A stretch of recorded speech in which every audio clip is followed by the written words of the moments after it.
Rod has a brake shake at freeway speeds. Let's see what this is about. Oh yeah. Needs rotors. Front rotors are warped. Alright, what we got going here. The homie Ryan's cousin's car, Rod, 2011 CRV. Said they needed brakes. There's a mean shake, but initially they said pads. But if it's shaking at highway speeds when braking, you know the rotors are warped. So let's have at it. Let's roll. Here we go. First things first, look at the brakes. Brake parts that we got here. We got DFC aftermarket rotors, OEM equivalent. They're mid-grade rotors, so they don't break the bank. But these are genuine Honda OEM pads. Can't go wrong with these either. They're a little bit more, but we like them. There's the part number. Going back to the pads, if you guys didn't want to use genuine Honda parts, there's also alternative, which is Akibono brake pads, which is also OEM equivalent, and never really had issues with those. So that's our go-to for front brake pads, aftermarket, or rear brake pads. So since he does have a mean brake shake, looking at it visually, brake pad, the brake rotors are pretty glazed up. No hot spots though, but yeah, just needs rotors. Loosen the lug nuts. You want to do this on the ground, of course, because you have it in the air, the wheel's gonna start spinning. You're right, choke the wheels. You already know, safety first. It's all about the safety. Safety first. I didn't get it on video, but I already loosened up all the lug nuts. So next thing, put the car up in the air with jack and prop the vehicle on jack stands.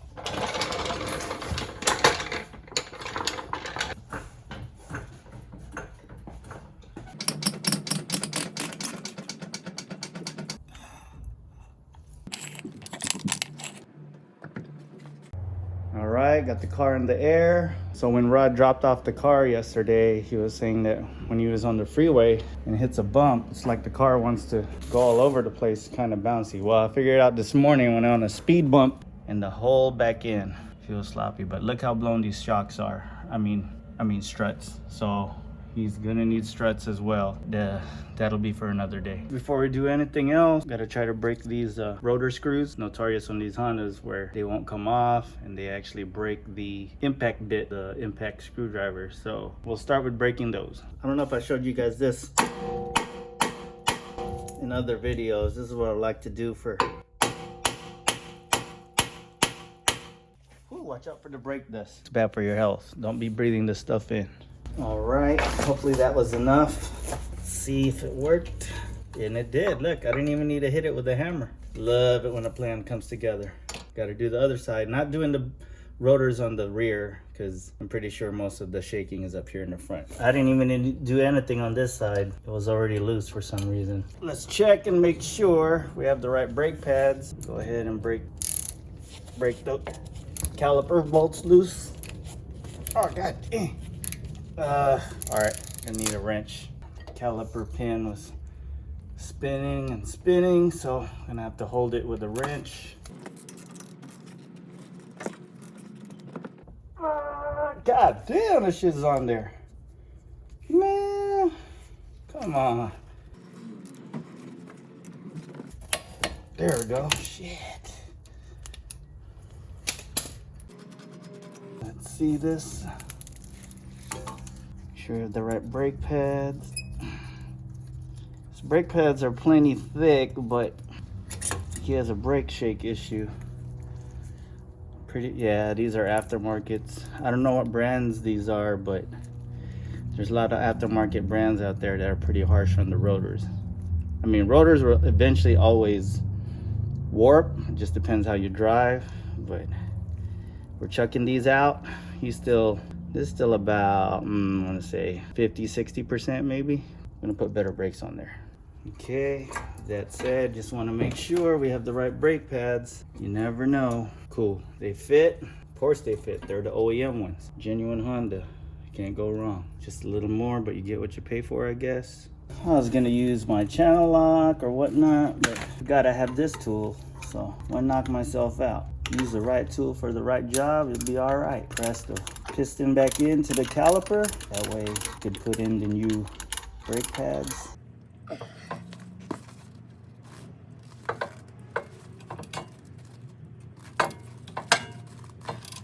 Yeah, you see how This is why I don't like some aftermarket brake pads. See how they start, I don't know, breaking off or whatnot. Nothing wrong with aftermarket, but there's just a lot of them that's poor quality. That's why I like using Akebono. Those are a pretty good OEM equivalent. Gotta remove the caliper bracket. See if I could remove it without having to use an impact. Oh yeah. Yep, I don't need to go to the gym. Try the top one now. All right, here you go. Oh yeah. Oh yeah. Good. We're good. Actually gotta loosen this a little bit. Lost some finger strength. All right. This caliper out the way. Rotor's ready to come out. All right. Whew. Now I'm gonna try this with one hand. I'm gonna hurt myself. It already has a lip. All right, let's compare it with the replacement rotor. It's the right size, so we are good. All right, didn't get this on video, but I went ahead and parts washed this, wiped it down, parts washed it again, make sure it's a nice clean surface. You don't want any loose rust under there, because then the rotor won't be sitting in nice and flat. That could also cause like a vibration while braking. You don't want that. So I'm just starting it. I'm not zapping it with this. Well, you could actually zap it a little bit, but you don't want to go to town. Otherwise, you could break your bit and you have to get a new one. So just a little bit, love taps. Good to go. Caliper bracket ready to be put in, but before I do that, I'm going to pull out the pins, or the pin, wipe down the old grease, and put new caliper grease on there. 3M silicone paste is what I would like to use. Like I mentioned before, I get it from CarQuest. I'm sure you could get it some other parts store as well, but CarQuest where I go for this. 3M silicone paste, spread it generously. Booyah. Good to go. Top one, wipe it down as well. Yeah, if you lube it up pretty well between brake jobs, you shouldn't have problems with sticking calipers, but it does happen, but this will help. All right, we can put the bracket back on. What I like to do is put the bolts in halfway, so that way they're ready for me to line up with the caliper bracket, and I'll zap them in with my 3/4 cordless impact gun. Sorry about the lighting, not that great. All right, didn't bother recording that. I had to back it out because it was going in cross-threaded. If you ever feel it stops, whatever, you don't force it. You got to make sure it's cool. In this case, it was just a little cross-threaded, so I stopped. You know, the just right amount of torque and feel in my gun, and go over it by hand. You guys seen this plenty of times before. Other brake jobs. Gotta get the put the moly coat in the back and between the shims. That's how it's done on these Hondas. See the moly coat right here. The shims. Go. All right, the brake pads have been moly coated. They're ready for installation. The purpose of the moly coat is to help absorb with brake noise and vibration which leads to brake noise. So on this front rotor, you go ahead and wipe up the caliper retainers or brake pad retainers. Make sure it's nice and clean for this. So the sensor goes on top on this side, and on the back they're actually at the bottom. The reason why is because the positioning of the caliper bracket. You always want the sensor to meet with the rotation of the rotor. So since this is going forward, if the sensor is on the top side, the rotation meets with it as soon as possible. So if it was in the bottom, the rotation doesn't meet with it, if you get what I'm trying to say. So on the back, gonna be on the bottom because you see where it's positioned. See, sensor would be on the bottom, but if we rotate it this way, now the sensor's on the top. Make sense? Cool. Okay, wrapping up this side. I'm not gonna bother recording the other side because it's the same thing, but just the opposite.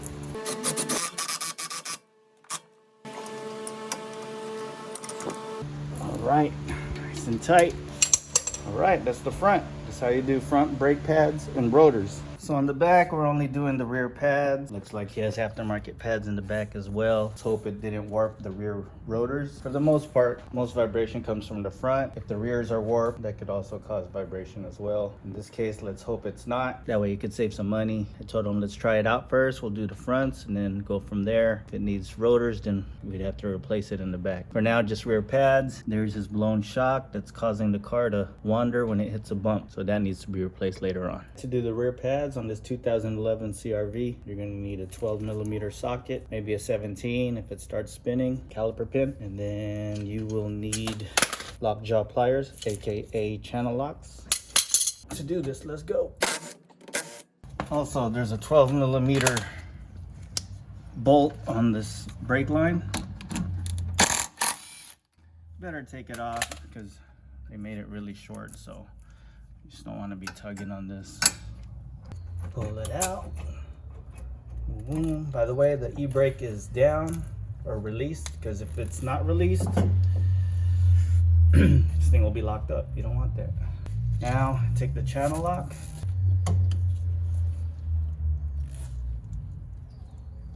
See how I left the brake pad in there?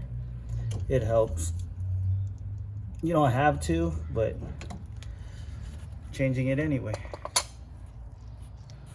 So you pull out the old brake pad, just like that. So these are aftermarket as well. He's about 25 to 20%. So he made some use of these, out of these. All right, so we're just gonna put some moly coat. I'm gonna remove the shim. Moly coat up in there, a little bit by the ears.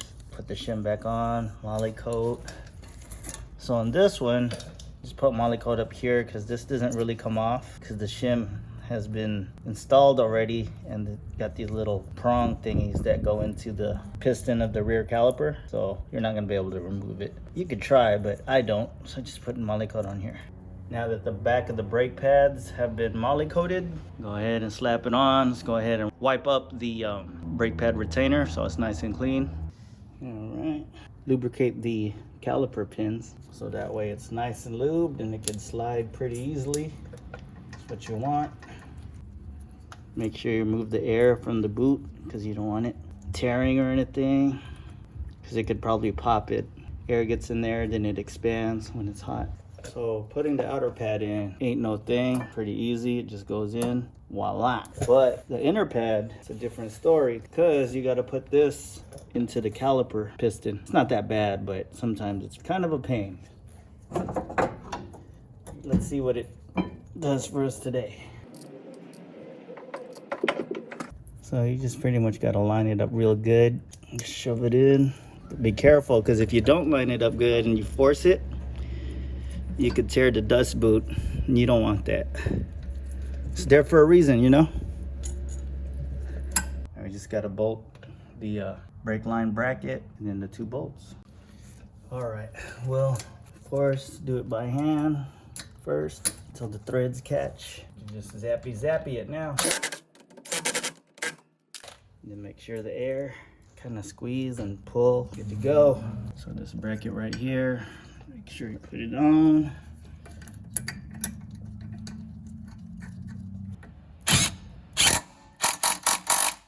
Same thing applies for the other side. This is the left rear. So we're gonna go ahead and do the other side and then pump the brakes, then put the wheels on. The right rear is done. So front and rear brake pads have been replaced. Front rotors have been replaced. Brake fluid level is where it should be at, but it'll probably drop when I pump the brakes. But this is the most important part after, one of the most important parts after doing brakes. You gotta pump your brakes. Because what it does is it fills that void between the brake pads and the caliper. So if you forget to pump the brakes and you back up or go forward, when you initially step on it, it's not gonna react because it has to fill that gap or that void, and you could run into something. Don't do that. You don't want that. Look at that. Looks quality. Even the brake specs are etched perfectly. Aftermarket rotors, folks. Not bad. DFC brand from Parts Authority. All right, now it's time to slap the wheels on, lower down the car, torque the wheels, and we good. All right, tools used to do the brakes on this 2011 CRV is my snap-on impact, 3/8 impact, cordless impact breaker bar, Craftsman. Got it from Sears back in the day. This went off the Matco tool truck. Piston, I don't know what they call it. They call it brake pad spreader, but it doesn't really spread the brake pad. It pushes the piston in. Lockjaw pliers, channel locks, snap-on, torque wrench, Craftsman 19mm socket impact, snap-on driver, number 3-bit, Matco mid, and Craftsman. Oh, excuse me, snap-on 19mm impact half drive. Those are the tools.